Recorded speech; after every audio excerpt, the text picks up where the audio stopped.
பள்ளி கல்லூரி வளாகங்களில் மாணவிகளுக்கு பாதுகாப்பு அளிக்கவும் குற்ற சம்பவங்களை தடுக்கவும் புதிய யுக்திகளை அரசு கையாள வேண்டும் என்று விசிக தலைவர் திருமாவளவன் வலியுறுத்தியுள்ளார். கோயம்புத்தூர் செல்வதற்காக சென்னை விமான நிலையம் வந்த திருமாவளவனிடம் மதுராந்தகம் பகுதியை சார்ந்த விடுதலை சிறுத்தைகள் கட்சியின் தொண்டரான கிளிநொச்சி சமரன் என்பவரின் பிறந்தநாளை முன்னிட்டு கேக் வெட்டி பிறந்தநாள் வாழ்த்துக்களை தெரிவித்தார். அதனைத் தொடர்ந்து செய்தியாளர்களை சந்தித்த அவர், பல்கலைக்கழகத்திற்குள் மாணவி ஒருவர் பாலியல் வன்புணர்வுக்கு ஆளாக்கப்பட்டுள்ளது மிகுந்த அதிர்ச்சியை ஏற்படுத்தியதாகவும் இந்த சம்பவத்தில் தொடர்புடைய அனைவரும் கைதாக்க வேண்டும் என்று கூறினார். பள்ளி கல்லூரிகளில் பயிலும் மாணவிகளுக்கு உரிய பாதுகாப்பு அளிப்பதற்கு தீவிர நடவடிக்கைகளை மேற்கொள்ள வேண்டும் என்று வலியுறுத்திய அவர், காவல்துறை இந்த சம்பவத்தில் கூடுதல் கவனம் செலுத்த வேண்டும், இதுபோன்ற குற்ற செயல்கள் நடைபெறாத அளவிற்கு பாதுகாப்பு ஏற்பாடுகளை உறுதிப்படுத்த வேண்டும் என்று கேட்டுக் கொண்டார். எனவே காவல்துறை இதில் கூடுதல் கவனம் செலுத்த வேண்டும். இதுபோன்ற குற்றச் செயல்கள் இனி நடைபெறாத அளவுக்கு பாதுகாப்பு ஏற்பாடுகளை உறுதிப்படுத்த வேண்டும் என்று கேட்டுக்கொள்கிறேன்.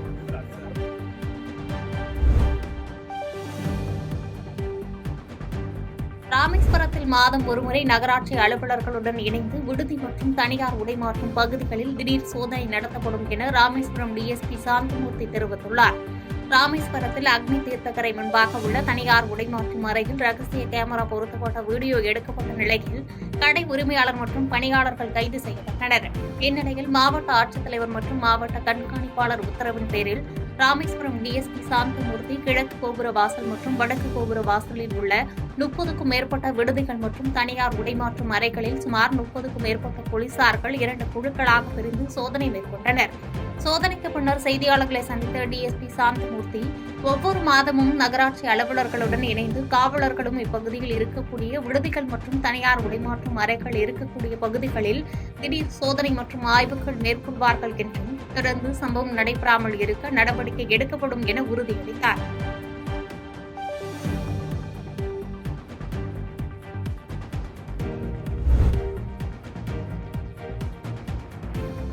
திட்டக்குடி அருகே புதிய அங்கன்வாடி கட்டிடத்தை அமைச்சர் சி.வே. கணேசன் திறந்து வைத்தார்.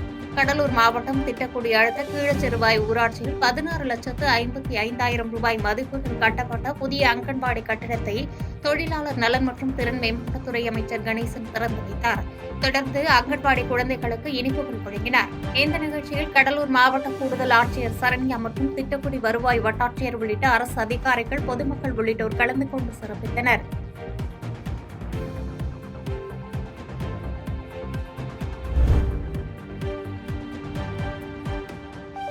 டிக்கன அள்ளியில் இளம் விளையாட்டு வீராங்கனையை ஊக்குவிக்கும் விதமாக கிரிக்கெட் தொகுப்பு வழங்கப்பட்டது.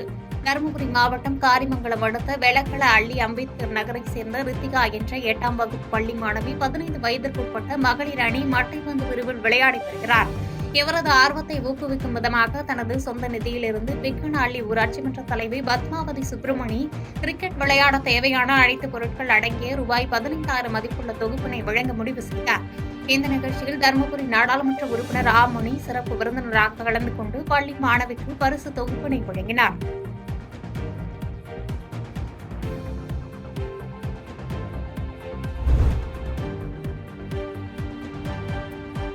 சைபர் குற்றங்கள் மூலம் பணத்தை இழக்கும் போது உடனடியாக 4 மணி நேரத்திற்குள் 1930 என்கிற இலவச புகார் எண்ணை தொடர்பு கொண்டு தெரிவிப்பதன் மூலம் பணத்தை திரும்ப பெற முடியும் என்று திருவாரூர் மாவட்ட காவல் கண்காணிப்பாளர் ஜெயக்குமார் தெரிவித்துள்ளார்.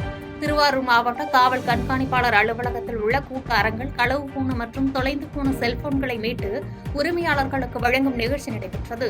இதில் மாவட்ட காவல் கண்காணிப்பாளர் ஜெயக்குமார் கலந்து கொண்டு இந்த வருடத்தில் இதுவரை காணாமல் போன 20 லட்சம் ரூபாய் மதிப்புள்ள 150 செல்போன்களை உரியவர்களிடம் ஒப்படைத்தார். தொடர்ந்து நிகழ்ச்சியில் பேசிய மாவட்ட காவல் கண்காணிப்பாளர் ஜெயக்குமார், சமீபத்திய சைபர் குற்றங்கள் குறித்தும் குறிப்பாக வீட்டிலிருந்து அதிக லாபம் சம்பாதிக்கலாம் என்று கூறி ஆன்லைன் ரம்மி உள்ளிட்ட பல்வேறு ஆன்லைன் மோசடிகள் குறித்து விரிவாக எடுத்துக் கூறினார். குறிப்பாக இதுபோன்ற ஆன்லைன் மோசடி கால் சமீபத்தில் தனக்கு வந்ததாகவும் அதில் வருமான வரித்துறையிலிருந்து பேசுகிறேன் என்று ஒருவர் பேசி ஏமாற்ற முயன்றதாக கூறினார். மேலும் இதுபோன்ற ஆன்லைன் மோசடி கால்கள் வரும்பொழுது பொதுமக்கள் விழிப்பாக இருக்க வேண்டும் என்றும் இதுகுறித்து சம்பந்தப்பட்ட காவல் நிலையத்திற்கு நேரில் வரும்படியும் அங்கு பேசிக் கொள்ளலாம் என்று கூறியும் இணைப்பை துண்டிக்க வேண்டும் என்று கூறினார்.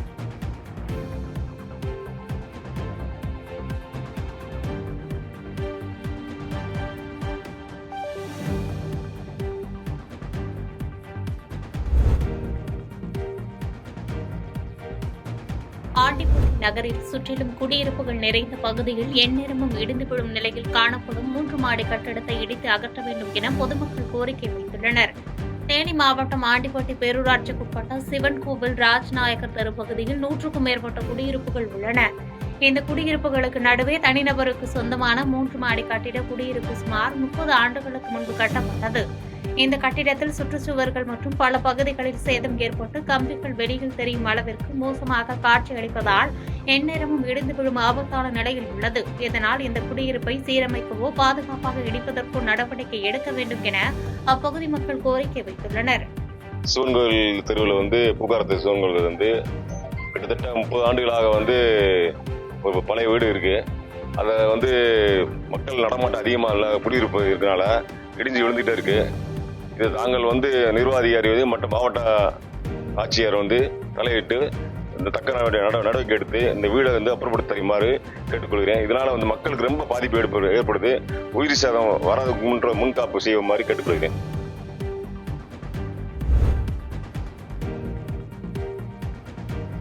ஆட்சியில் பங்கு, அதிகாரத்தில் பங்கு, ஆசை என்பது வேறு, யதார்த்தம் என்பது வேறு என திருச்சியில் முன்னாள் நாடாளுமன்ற உறுப்பினர் திருநாவுக்கரசர் பேட்டியளித்துள்ளார். திருச்சி மாவட்ட காங்கிரஸ் கட்சியின் சார்பில் காந்தியடிகள் காங்கிரஸ் தலைவராக பொறுப்பேற்று 100 ஆண்டு நிறைவடைந்ததையொட்டி முன்னாள் திருச்சி நாடாளுமன்ற உறுப்பினர் திருநாவுக்கரசர் மற்றும் கட்சியினர் காந்தி சிலைக்கு மாலை அணிவித்து மரியாதை செலுத்தினர். இதனைத் தொடர்ந்து செய்தியாளர்களுக்கு பேட்டியளித்த அவர், தேர்தல் என்பது ஒரு நம்பர் விளையாட்டு போலதான். கூட்டணி கட்சி சார்பில் இதுவரை நாங்கள் எந்த நிபந்தனையும் முன்வைக்கவில்லை. கூட்டணி ஆட்சியில் ஆட்சி அதிகாரம் வேண்டும் என்பது ஏற்கனவே பல கட்சிகள் முன்வைத்ததுதான் என்று கூறினார். மேலும் பேசிய அவர், சாதிவாரி கணக்கெடுப்பு நடத்த தமிழக அரசும் தமிழக முதலமைச்சரும் தயாராக இருக்கிறார். ஆனால் மத்திய அரசினுடைய பங்களிப்பு இல்லாமல் நடத்த முடியாது என்று கூறினார். காங்கிரஸ் ஆட்சியில் இடம்பெற்றால் தான் ஆட்சி அமைக்க முடியும் என்கிற நிலையில் வெற்றி சூழ்நிலை ஏற்படவும் இல்லை. அதனால இந்த தேர்தல் பொறுத்த வரைக்கும் அது மாதிரி காங்கிரஸ் எந்த நிபந்தனையும் விதிக்கவில்லை. எங்கள் அமைச்சருடைய இடம் வேண்டும் என்றோ எண்ணிக்கையில் விட வேண்டும் என்றோ இதெல்லாம் எந்த நிபந்தனையும் காங்கிரஸ் விதிக்கவில்லை, விதிக்காது. அது தேர்தலுக்கு பிறகு வருகிற வெற்றி வாய்ப்பு, ஏற்படுகிற கட்சிகளுடைய எண்ணிக்கை, போட்டியிடுகிற எண்ணிக்கை கூட தேர்தல் நேரத்தில் நடக்கிற பேச்சுவார்த்தை, அதன் பிறகு தேர்தல் முடிந்து அந்தந்த கட்சிகளுக்கு கிடைக்கிற இடங்கள், அப்போது இருக்கிற அரசியல் சூழல், மொத்தத்தில் எலெக்ஷனே நம்பர் கேம் தான். அந்த கட்சிகளுக்கான எண்ணிக்கை, இந்த அடிப்படையிலே தான் அப்போதைக்கு அந்த முடிவுகள் ஏற்படுமே தவிர இப்போதைக்கு காங்கிரஸ் எந்த நிபந்தனையும் அதுபோல் விதிக்கவில்லை, விதிக்காது. ஒன்றும் புதுசு இல்லையே, காலகாலமாக எல்லாரும் சொல்கிறதான் கூட்டணியில் ஆட்சியில் வந்தால் நல்லா இருக்கும், கொடுங்கன்னு கேட்கறது, அதுக்காக குரல் எழுப்புறது, இது முதலாக எழுப்பப்பட்ட குரல் அல்ல, தொடர்ந்து ஒலிக்கிற குரல் தான்.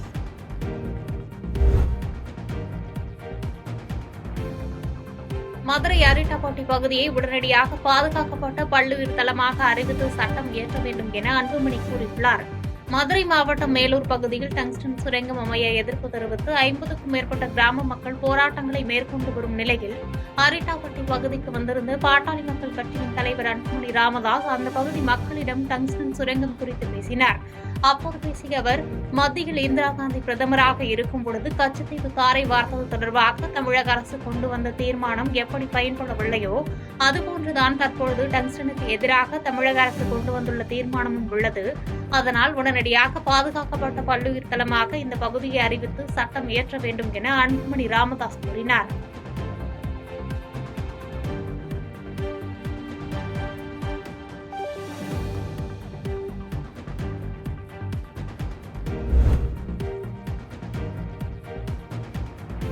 வட்டார வளர்ச்சி அலுவலர்களின் பயன்பாட்டிற்கான புதிய வாகனங்களை செங்கல்பட்டு மாவட்ட ஆட்சித்தலைவர் வழங்கினார். செங்கல்பட்டு மாவட்ட ஆட்சியர் அலுவலக வளாகத்தில் ஊரக வளர்ச்சி மற்றும் 4 ஊராட்சி ஒன்றியங்களில் உள்ள 6 வட்டார வளர்ச்சி அலுவலர்களின் பயன்பாட்டிற்காக ஒதுக்கீடு செய்யப்பட்ட புதிய வாகனங்களை மாவட்ட ஆட்சித்தலைவர் அருண்ராஜ் வழங்கினார். இந்நிகழ்வில் கூடுதல் ஆட்சியர் அனாமிகா ரமேஷ் மற்றும் அரசு அலுவலர்கள் பங்கேற்றனர்.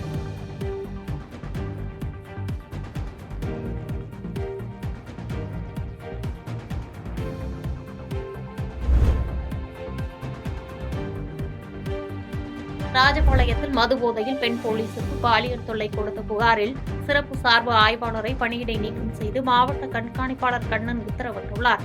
விருதுநகர் மாவட்டம் ராஜபாளையம் அருகே உள்ள தொம்பக்குளம் கிராமத்தைச் சேர்ந்த மோகன்ராஜ் காவலராக பணிபுரிந்து தற்போது பதவி உயர்வு பெற்று தெற்கு காவல் நிலையத்தில் சிறப்பு சார்பு ஆய்வாளராக வேலை பார்த்து வந்தார். அவருக்கு திருமணமாகி மனைவி மற்றும் ஒரு மகன் ஒரு மகள் உள்ளனர். இவர் கடந்த 2 நாட்களுக்கு முன்பு காவல் நிலையத்தில் இரவு பணியில் இருந்த பெண் காவலருக்கு மதுபோதையில் பாலியல் தொந்தரவு கொடுத்ததாக கூறப்படுகிறது.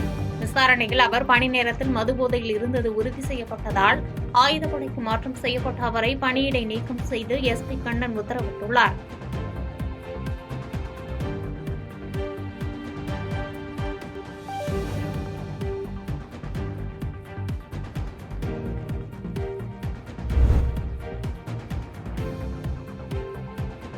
உயர்நீதிமன்றத்தில் வழக்கு நிலுவையில் இருக்கும் வரை மதுரை தெற்கு வாசல் பள்ளிவாசலை வக்பு வாரியம் கையகப்படுத்தக்கூடாது என பள்ளிவாசல் நிர்வாகம் சார்பில் தெரிவிக்கப்பட்டுள்ளது.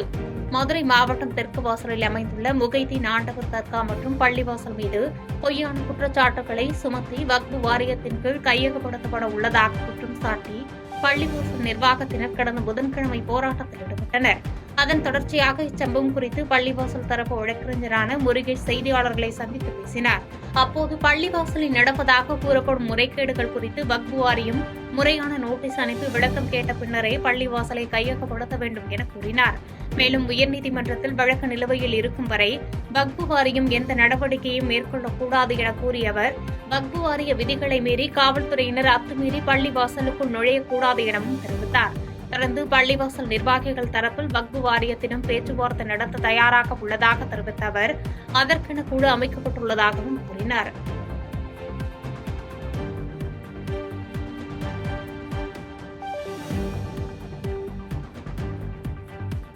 பாதகம் செய்பவரை கண்டால் நாம் பயங்கொள்ளலாகாது பாப்பா. மோதி மிதித்து விடு பாப்பா, அவர் முகத்தில் உமிழ்ந்து விடு பாப்பா. அண்மை செய்திகளை உடனுக்குடன் தெரிந்து கொள்ள இணைந்திருங்கள் இயம்நாடு தொலைக்காட்சியுடன்.